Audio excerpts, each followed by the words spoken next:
Welcome to Basic Folk, where we have honest conversations with folk musicians. I'm your host, Cindy Howes. Happy to be with you, and today, very excited to have on the podcast Izzy Heltai, who is a songwriter originally from Brookline, Massachusetts, now living out in Northampton in Western Mass. Before we get into what we talk about, let's thank our sponsors for Basic Folk. Basic Folk receives support from McDean, songwriters who love each other. McDean would be delighted to send you a free CD of their first EP, The Sampler Plate. Email lin@mcdean.co, lin@mcdean.co to get one. On Basic Folk, you hear honest conversations about how artists are journeying from point A to B. If you could use support and motivation on your journey, life coach Janet Forrest is there for you. Visit janetforrest.com and mention Basic Folk and you'll receive 25% off your first month of coaching. Izzy Heltai is brave, curious, and charismatic about the world. In this podcast, he talks about how fortunate he is in life to come from and thrive in a really supportive community, which began for him in Brookline with immigrant mathematician parents, which is very interesting. Izzy is a trans man who has not yet talked about his gender at length in an interview the way that he so candidly does on this episode of Basic Folk, which is something that I am really appreciative of his how careful he is in how he represents himself. I think this is a lovely and informative conversation about how someone can find themselves comfortable with their lives. He's someone who has a sharp sense of how to achieve that comfort and just is very excited about life now, which is so refreshing to hear somebody come out such a hard time and be so happy and vibrant about what life is going to be like. And I'm excited for his bright music career. His voice is described as being kind of like grittied but honeyed with comparisons to Tallest Man on Earth. Izzy is first and foremost a songwriter and has an incredible eye for the beauty of life. So I hope you enjoy this wonderful person, his music, and our conversation. We'll hear a clip of Marching Song from Izzy Heltai's new EP, Only Yesterday, that just came out this year, and then we'll get to our conversation with Izzy Heltai on Basic Folk. Maybe I said I didn't want you. Maybe I've been kind of difficult to talk to. Maybe I shouted, maybe just stared. I didn't notice if I did. On and on a marching song gets sung inside my head. I'm walking out the door now. It feels like only yesterday I learned that I could be. Izzy Heltai, Yes. thanks for doing this. Of course. Thanks for having me, Cindy. You grew up in Boston, in Brookline. Yes. What was your house like, and how did growing up in, Brookline is essentially like a city inside of Boston. Mm-hmm. How did that affect you being a city kid? Being a city kid. Well, I was definitely a kid that was always like the grass is always greener. Like I had so many fantasies of like having a forest in my backyard, which is just never something I had. Like I read a lot of comics growing up and like Calvin and Hobbes. I don't know if you ever read them, but you know how they were always in the forest and like there was somehow just like his backyard seemed to just be the woods. Mm-hmm. I always had a fantasy of having that and never had it because I lived in a city. Yeah. But besides that, it was great. I mean, there was always like stuff to do and people in close proximity, so you saw a lot of kids growing up. But yeah, Brookline was great. It's like I was saying before, it's a little bit boring, but it was a nice place to grow up. I can't imagine Brookline being boring. I mean, there's this great neighborhood in Brookline called Coolidge Corner that when I was in college we'd go to all the time, with the coffee shops, the movie theater. There was a video store back then that was pretty cool to like just walk around in. I had a friend who lived in Coolidge Corner, and his house was like kind of a mansion, but I think his parents got a good deal on it because it was formerly owned by a cult. What was the cult? I don't know. But they'd been living there probably since like the 70s. But I like, so when I found out you lived in Brookline, I'm like, oh, you must live in like one of those cult mansions. I wish we all lived in those. No, I mean, there's some beautiful old houses in that town, though. And I still go back all the time. A lot of my close friends have families there. So your parents, your mom is Monica and your dad is Blaze? Blaze. So I read that they were both mathematicians and immigrants, and wanted to know a little bit more about that and what kind of parents they were like when you were growing up. Yeah, so both of my parents, yes, were mathematicians, and they met at Stony Brook doing their PhDs when they were in their 20s. It's a college. Yes, oh yeah, on Long Island. So my mother came here from northern Italy in her mid-20s to do her PhD. And ended up in Long Island. So As one does. Yeah, right? So she, to this day, though, like, still loves Long Island. And and also has a funny love for the Jersey Shore as well, which is great. But anyways, so, and then my father was there as well, and they met there. But he came when he was much younger. He came from Belgium when he was 10 or 11, I want to say. And he moved to first Nyack, New York with his family, and then they went down to Charleston, as Hungarian Jews do when they immigrate to this country. South Carolina. Yeah. Wow. Yeah. And so that's where my grandmother lived, and my aunt still lives there. But my father moved up here to go to grad school. I grew up in a fairly intellectual family. Like, my sister was also in a PhD program for a bit, and now she's in Manhattan doing publishing. But they're both incredibly supportive of what I'm doing, which has really been amazing. But I think it was very much the mindset of, you know, they came to this, well, my mother came to this country, my father was much younger, but like they both the mindset of like they didn't come from much. I mean, better off than a lot of people, but so it's just like work really hard so their kids could really do whatever they wanted to do, which is incredible. But yeah, and so it was very important to them that we took music lessons growing up, because they didn't really do that when they were growing up. I mean, my father did a little bit, but my mom didn't really have access to that. Why do you think that was important to her, for you to have that experience?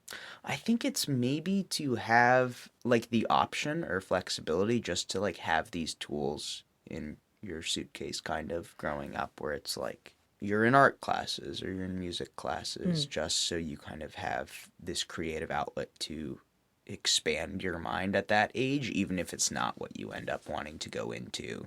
It's kind of great that she had that foresight to, I mean, obviously, like, math and science must have been very important to both of your parents, but also to have that foresight of like, oh, my kids also need art and music. Yeah. And that even, like, though they're very science-minded, they're mathematicians, they were very great about realizing that might not be what we wanted, and just, giving us the options to really pursue what we wanted to and be self-motivated to figure that out. Do they have good social skills?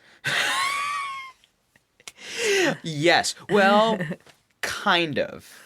For mathematicians, overwhelmingly, yes. But they're still kind of awkward people. But those are the best. Oh, absolutely. Yeah. Oh, they're really wonderful people. I have a very close relationship with my parents. Have you ever considered life coaching?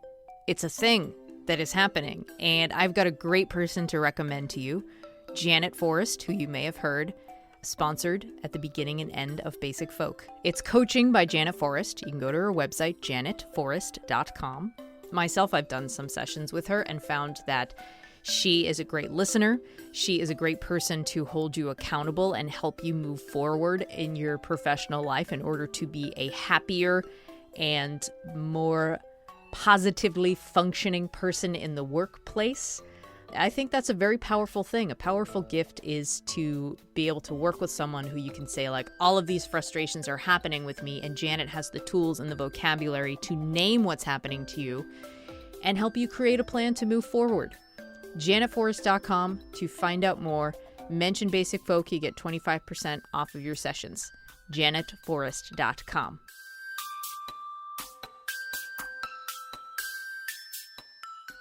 What kind of music was being shared in your house when you were young, and then what was like grabbing you? Yeah, so from my father, a lot of blues, like Stevie Ray Vaughan was one of my favorite people growing up, and my dad was always playing like blues and then some Jimi Hendrix and like, that era of guitar stuff. But what really grabbed me was the music my mother was usually playing, which was the kind of like the women songwriters of the 60s, which she grew up with in Italy, which was very funny. Her and her best friend Guido would show her these records of like Joan Baez and Joni Mitchell, and it was funny because they would go see operas together and they would listen to these like American folk singers. She was, I think, a awkward kid. Yeah. But she's amazing. But so I grew up, like Joan Baez, Joni Mitchell, Judy Collins. There are a lot of songs, because Judy Collins, mostly arranged and like covered artists, but there are a lot of songs that I grew up thinking were Judy Collins originals that definitely were not. Oh, no. Must have been so confusing. Well, yeah, right, because then I like would... You're like, wait, who's Leonard Cohen? Well, right, and then like Leonard Cohen was a big one for us too. We love Leonard. Bob Dylan I love, but we are definitely a Joan Baez family. Oh, wow. Oh, okay. yeah, well, there's a big... there is drama. There's a divide. Oh, yes. My mother's actually heading to New York to see Joan today. Oh, great. Great. So she's very excited because I think she's playing tomorrow. Oh, man, she's a good live show. She is incredible. There was one very lucky month of my life where I saw her twice in 3 weeks in 2 different cities. Oh, wow. Yeah, in Burlington and then in Charleston. But anyways, to this day, those are some of my favorite artists still. Like, my mother and I still have very similar music tastes, which is amazing because we go to a lot of concerts together. But yeah, so Joan Baez, Joni Mitchell, Carole King. Tapestry is, I think, the best album Listeners, ever you written. cannot see the hand gesture that Izzy just made, but he said Carole King and then put like a Carole King with like a... I can't even explain it. Like, what does that hand gesture mean? Like wait, guys, like it's you put a hand up in the air and you're like Carole wait, King. it's this Wait, important. yes. Talk about your relationship with your sister. It seems pretty special. Yeah.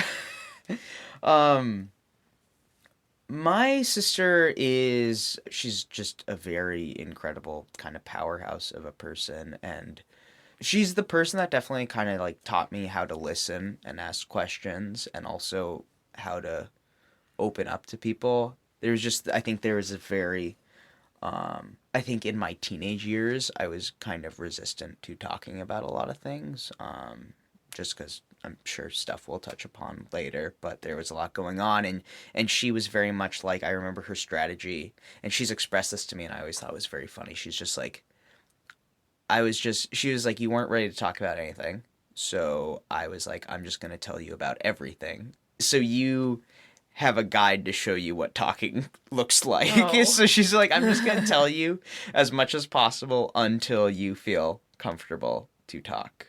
Did it work? Yeah, it did. Wow. And it, Did you just get sick of her talking about herself all the time? Yeah, you did. well, she doesn't talk about herself that much, either. It's just like, it was just kind of like, she was going to share parts of her life until I felt comfortable enough to start talking about mine, which I think is a very nuanced way of getting someone to open up to you, just because it's like, if you want someone to feel comfortable around you, you should make them feel like you feel comfortable around them, and it kind of elicits a deeper connection, and I don't know. But yeah, and then she's also an incredible question asker and listener, and a very smart woman, and also like was a wonderful role model growing up queer. She, from a young age, was pretty outspoken about it, and so it was great for me to have that as well, especially as a young kid. Yeah, this is a good time, I think, to maybe talk about being trans. Yeah. Would you mind sharing your journey with your gender transition?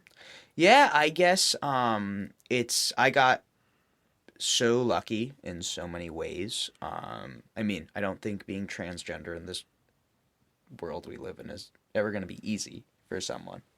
But, I have an incredibly supportive family and a close relationship with them now. That is unfortunately not the case for a lot of people that are this way. But, yeah, I came out as trans when I was pretty young. So I was around like 14, 15. You were 14. How long had you realized? That I was trans. Yeah. There's obviously no one path for someone to figure out their gender identity or figure out what feels comfortable to them. But mine was, as far as being outside of the binary, pretty binary, where it's like I do feel comfortable being a masculine presenting person that like falls in line with a lot of what people think a man is. So it was like a clearer path for me. I guess it wasn't so concrete to me in that way where it's like, because when you're a small child, a lot of us, there are a few years in your life where you kind of grow up without a concept of what gender is, right? Because you're young, it's not really that important Yeah, yet. you're figuring stuff out. Yeah, and also it's like since gender is a construct, it's really what gets instilled in us in later years that really solidifies these boundaries for people. When I was a young kid, I just lived my life, and my parents were supportive of just like whatever I wanted to do, however I wanted to dress, the sports I wanted to play, like I could just do it. And then when you get into like the early teenage years when things start boundaries become way more solidified between genders, I was starting to acknowledge that there was a comfort that I acknowledged, like I saw a lot of people around me having just inherently that I never felt like I had, which was kind of nuts because it's like just when you normalize a certain amount of discomfort or like something being off in your life, when you realize that not everyone moves through life that way, it's weird. And I don't know if that makes so much sense. But it's just like I moved through my life not realizing that the lacking I felt in like the lining up of my identity with how the world saw me. Like I thought that was just normal and that's how people lived. Right, like if you have like a broken arm and you're just like, this is normal. Yeah, I just don't have one arm all the Right. time. But then you're like, oh, well, I see these people experience. I actually identify that these people probably move about the world much differently, and that they do feel whole in a way. And then what was that process like of coming out? It was a lot about finding vocabulary. Did you have any kind of mentor? No, I wish I was more vocal about it when I was younger and less set on doing it on my own because I think it could have been a lot easier for me. Do you think was it out of fear that you did it on your own, or you just were stubborn? I think I have a problem asking for help, but I think a lot of people do. It's just coupled like with me talking about being transgender, like has to be a conversation of also the privilege, like the amount of privilege I had to grow up in a town in Massachusetts that is like pretty liberal, with parents that it wasn't perfect from the beginning by any means, but they were willing to learn and understand. And I was just very fortunate to have that, and that made a lot of other things very, not easy, but a lot easier than they could have been. Because it's like when you are a teenage kid trying to advocate for yourself, unfortunately, people don't want to give you agency. But if you're a teenage kid with the backing of adults and a backing of a team, people will take you much more seriously when you are like, no, I know this is what I want and need to feel comfortable in the person I am. Like I said, I also had my sister who was an incredible support, and was also like, was versed in like the queer scene in Boston, and like, Is she older than you? yeah, she is. Yeah. So she's 3 years older than me, I want to say. Great age separation. Yeah, it is. It was really, really perfect. And so she kind of could help guide my parents in a way because she had a lot of vocabulary, which also helped me because there were a lot of things I didn't know. Where are you now in the world of being a trans man? Well, I love being transgender, and I love being part of a queer community, and I live in a part of Western Mass that is very queer. I live in Northampton. I don't know if you're familiar. Little gay out there. A little bit, but it's kind of hard because I'm trying to toe the line. If it's like I am really at the beginning of this career of being in this music world, and like kind of figuring out when the best time to talk about it is, if it is now or if I should like wait a little bit, because it's like there's a lot of nuances that come with being a cis-passing white sort of straight trans guy, that it's like I want to be vocal but also acknowledge that there are a lot of communities that are in a way more marginalized than I in the queer community. This is not the right way of putting this. God, this is so tough. I'm so sorry. It's okay. I feel so appreciative of you being willing to talk about this, and then also like appreciative of letting me like know what your boundaries are and your comfort level. That's all I'm concerned about, and want you to know that this is like, I think you what you're doing right now is like an incredible service and a gift to tell us about how you walk through the world. So you don't have to apologize. All right. Thank you so much, time. Cindy. Sorry. I think I have the hard time finding the words sometimes. Yeah. But ask your question again. I'm so sorry. I'm interested in a couple of things when it comes to, how you walk through the world, like where you are in your gender identity now, and if you have a sense of like what it's like to experience like privilege in a way that maybe you wouldn't experience had you not undergone this transition. Yeah. So it's like now obviously your listeners cannot see me, but I walk through this world and am pretty aware I am a fairly cis-passing transgender man who presents fairly masculine, so I read as straight. So I experience this amount of privilege that is just like, the top tier in this country. With this backing of kind of a marginalization, so a little more of an awareness. I think with that comes a nuance of how I talk about it visibly. There has to be an acknowledgement where there are all these factors in my life that give me a huge amount of privilege in comparison to a lot of people in the queer community. But then also being like, well, because of that, when I do talk about it, there are people that will give me more agency because they see me as a white man. Mm-hmm. And so then with that is a responsibility to, I think, talk about it when it's appropriate, so it kind of opens up the conversation for more marginalized individuals to be listened to. Because I think that's important. I think knowing my privilege within this marginalization is really important. And I think it's also been hard because it's really hard and scary to introduce the topic as someone who just, wants to be a singer-songwriter.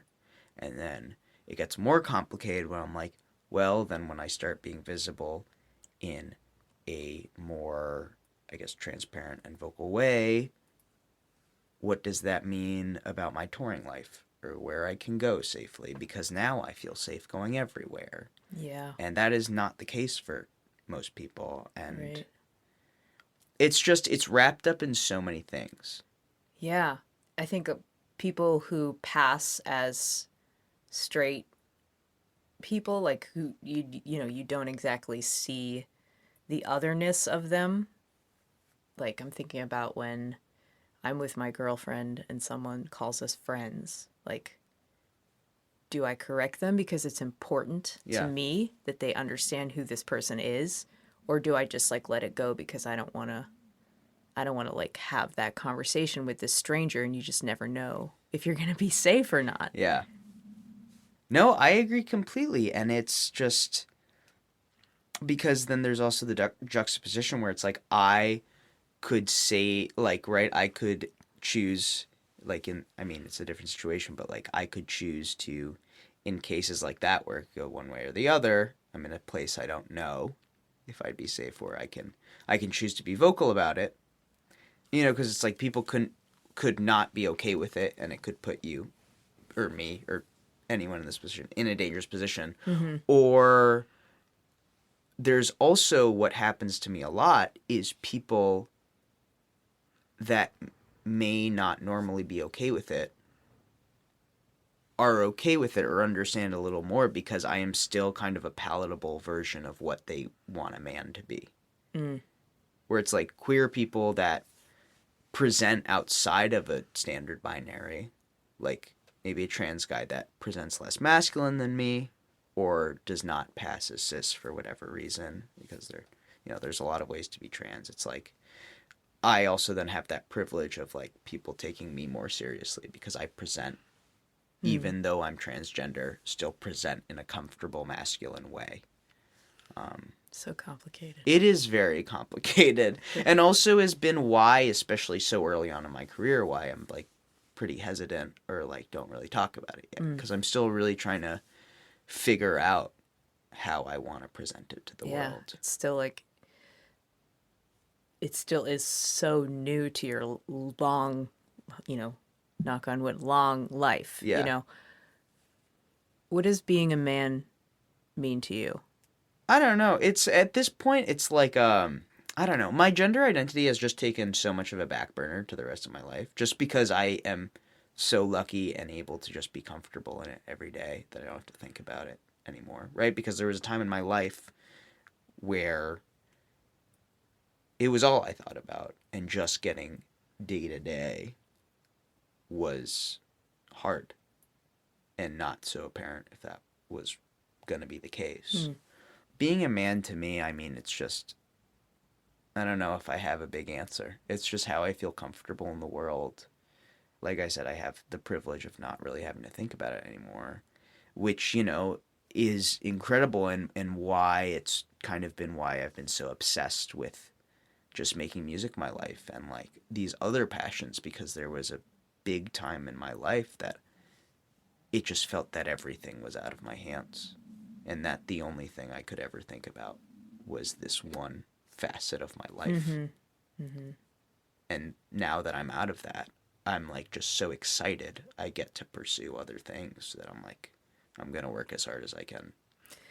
Do you feel a sense of loss for your former self? No, I don't think there was any sort.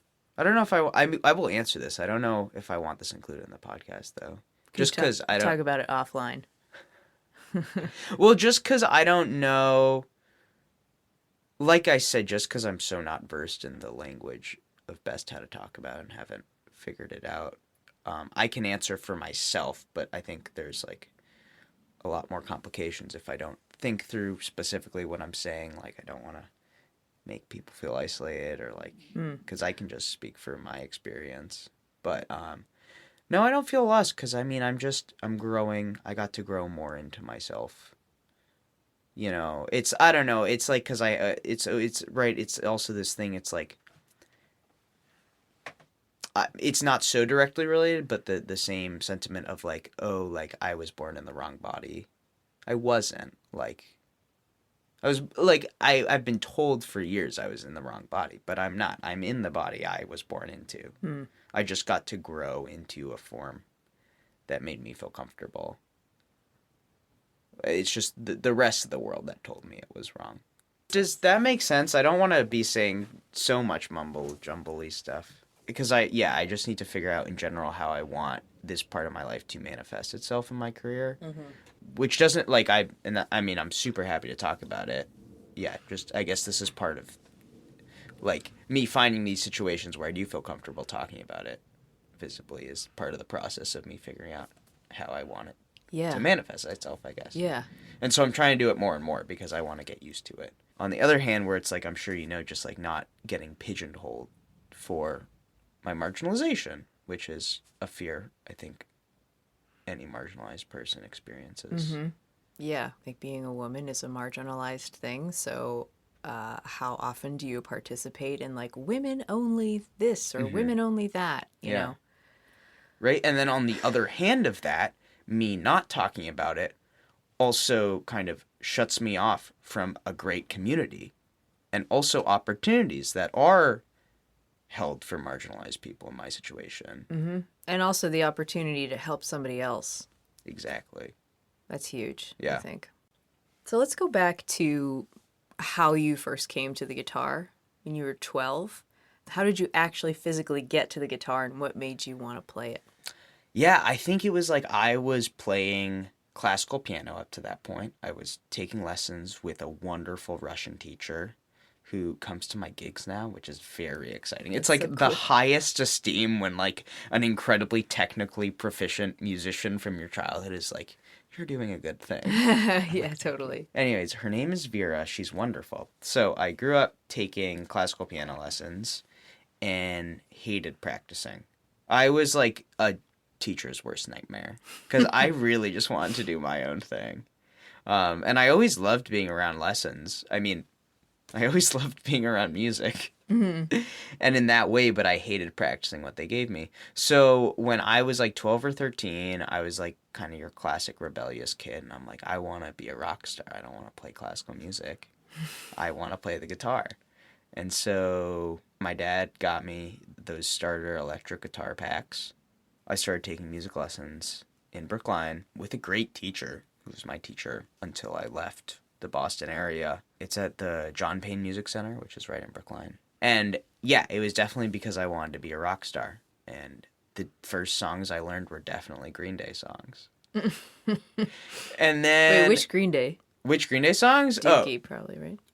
No, it was Good Riddance. I think Good Riddance is like the classic first song, right? Do you remember that one? It's like da da da da da da da da da da. I do know it. Yeah. From that description. And then as I started kind of progressing in guitar, I was also not practicing any of the theory I was given and really realized I just wanted to be learning songs.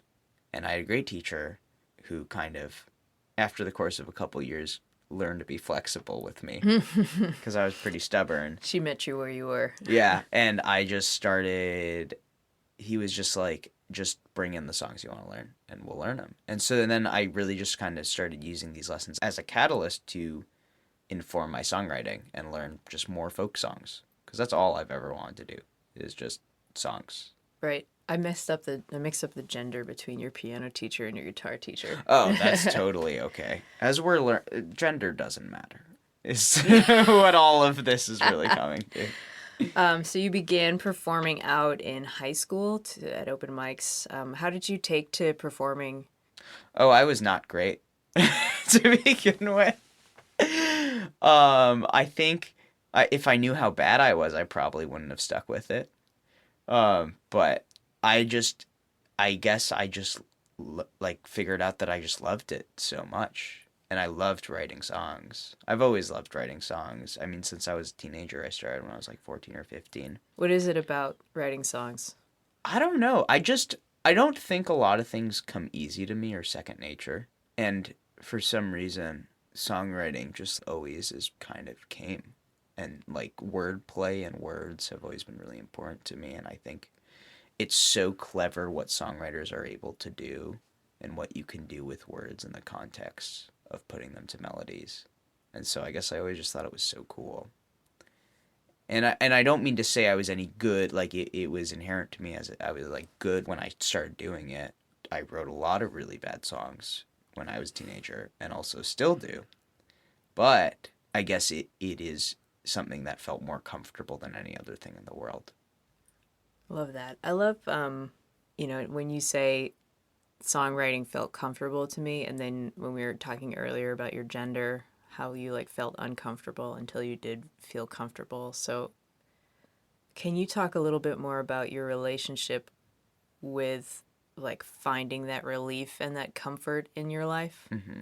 I mean, just in general, not in terms of anything Yeah, specific. absolutely. No, and I think it's just like, it is why I am trying to make this my life, because it just, I can't think of any other words except that it just makes me psyched. Like, it's just like when you find that and when you figure out you can live in this state that's not even like elated joy or like misery, but it's like somewhere in between where it's just like comfort. It gets me so excited. That could be my life is just like so cool to me.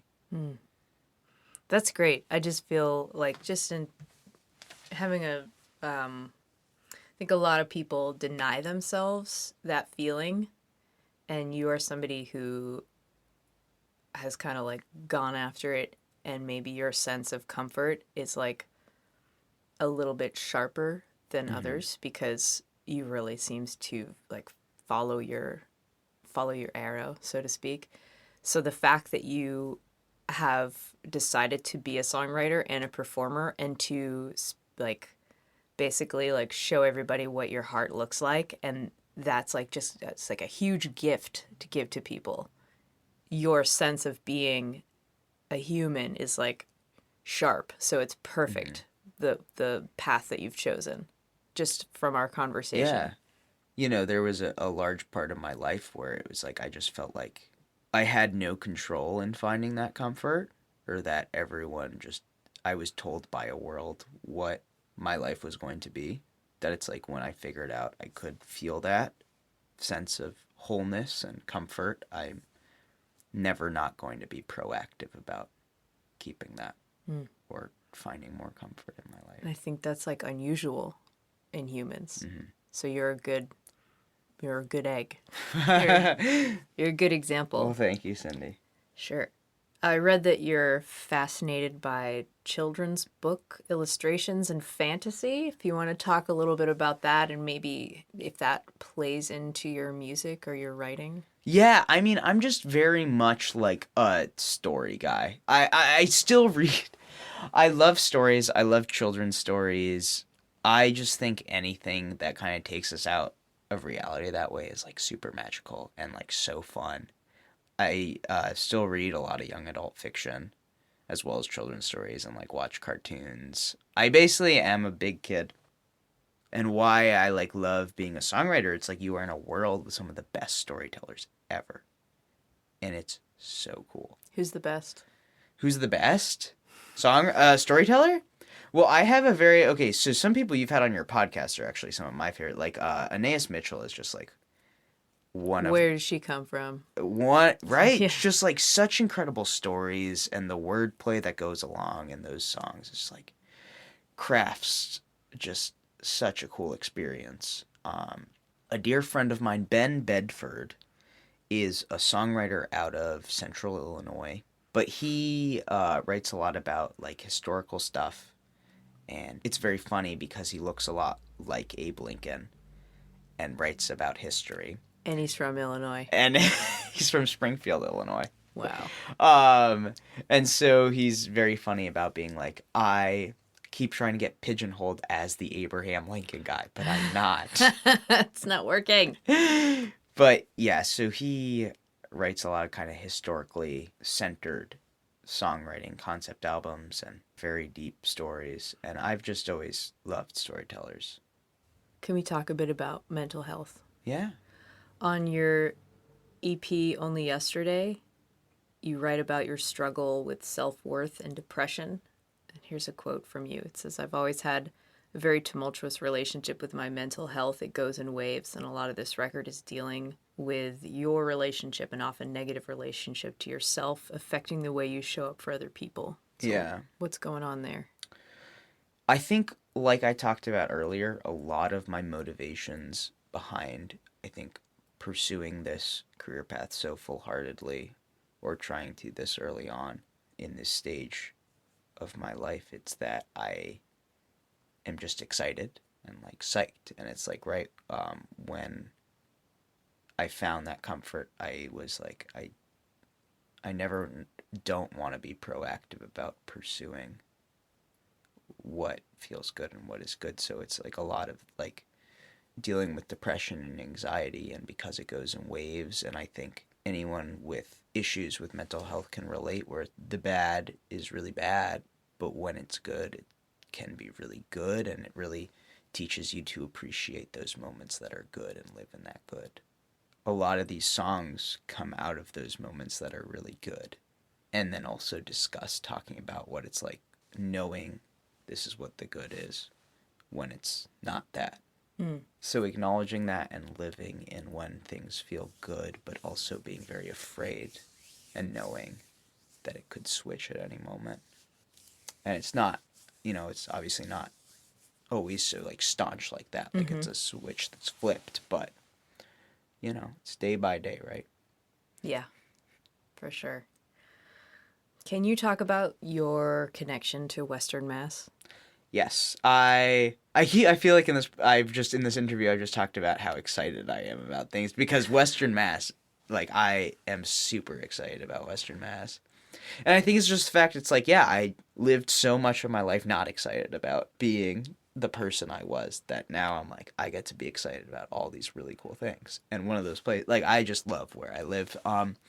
I was living in North Adams, Massachusetts for 4 years. I went out there for undergrad, and like since I was 18, I just kind of fell in love and just stayed out there.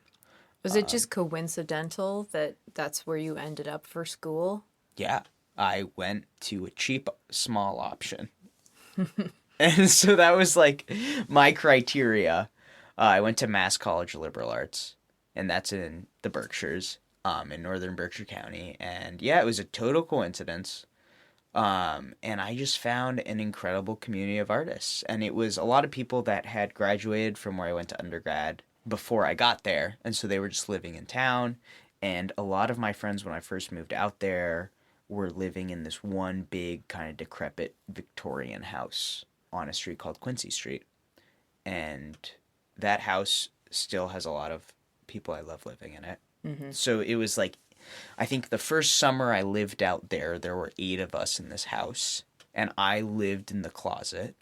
But it was a luxury closet. You could fit a twin size mattress, and there was a window.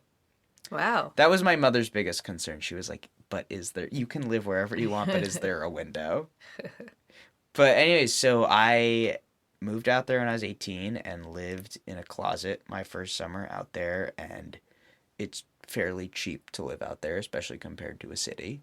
So it allowed me to do nothing but play music for that summer, which was amazing.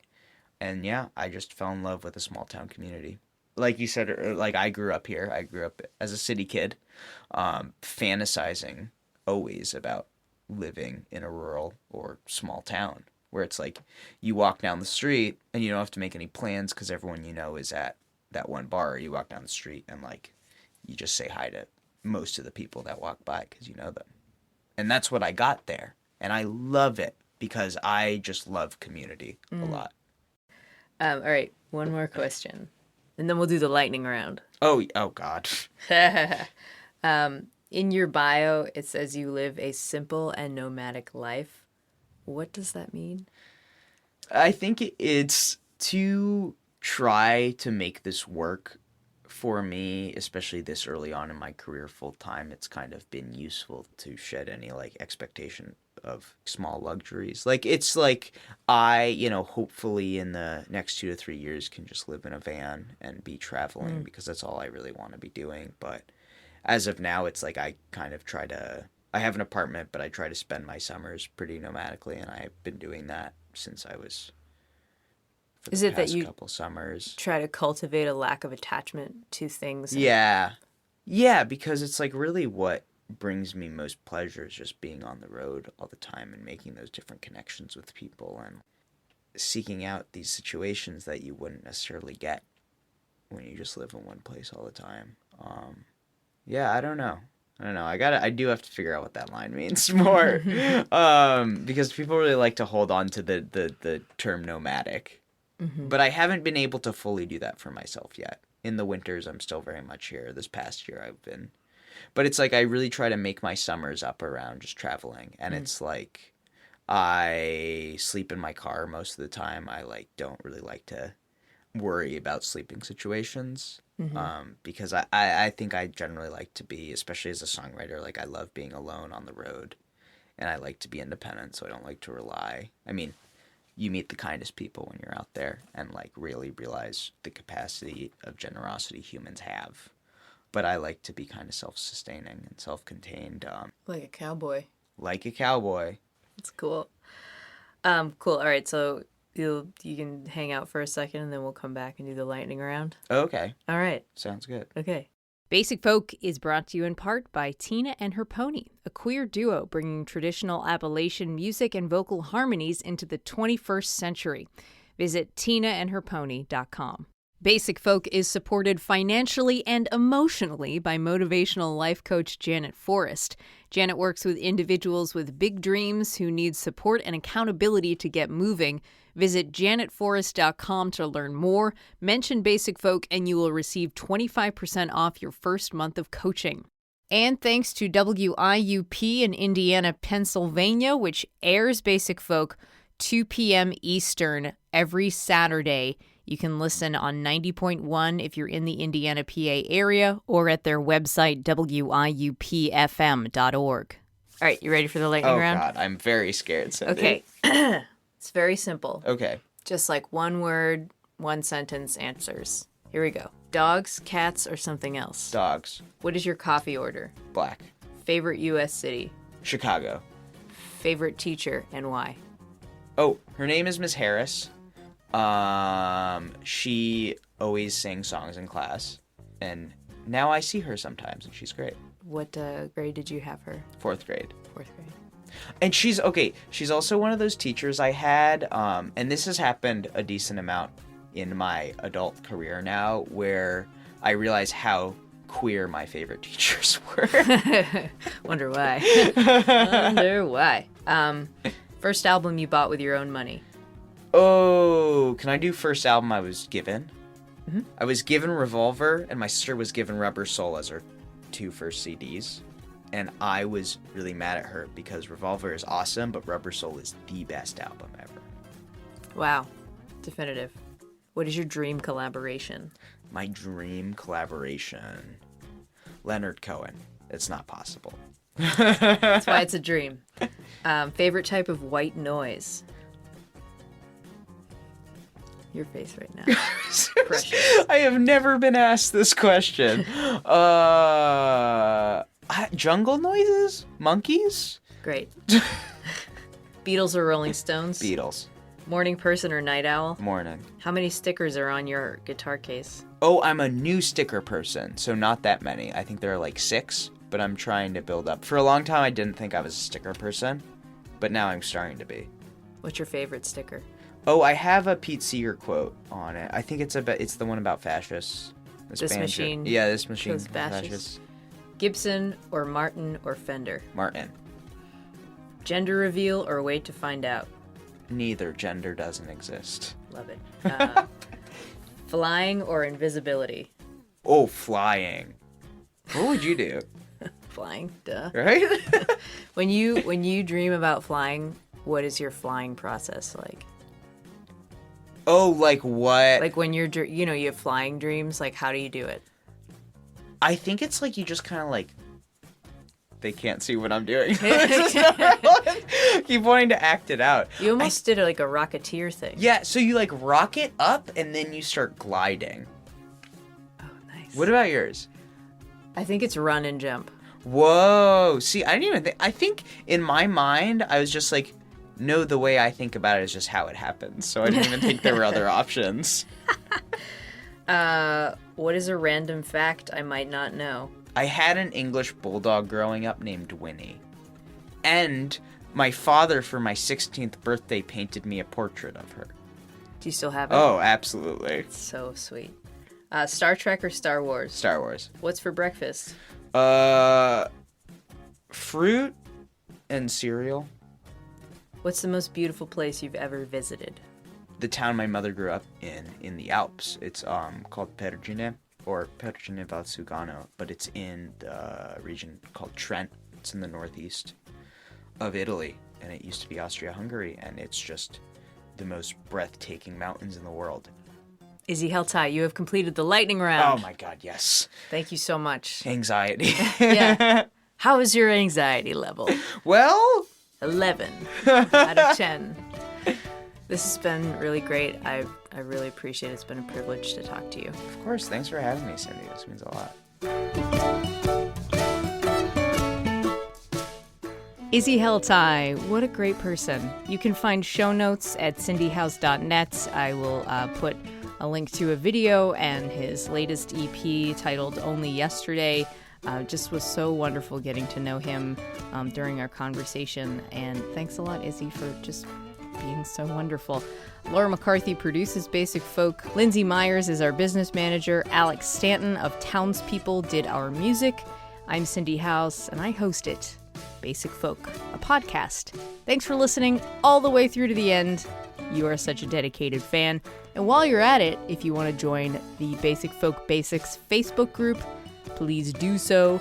And you can also sign up for our email newsletter, cindyhouse.net. That's about it. Okay, talk to you later. Bye.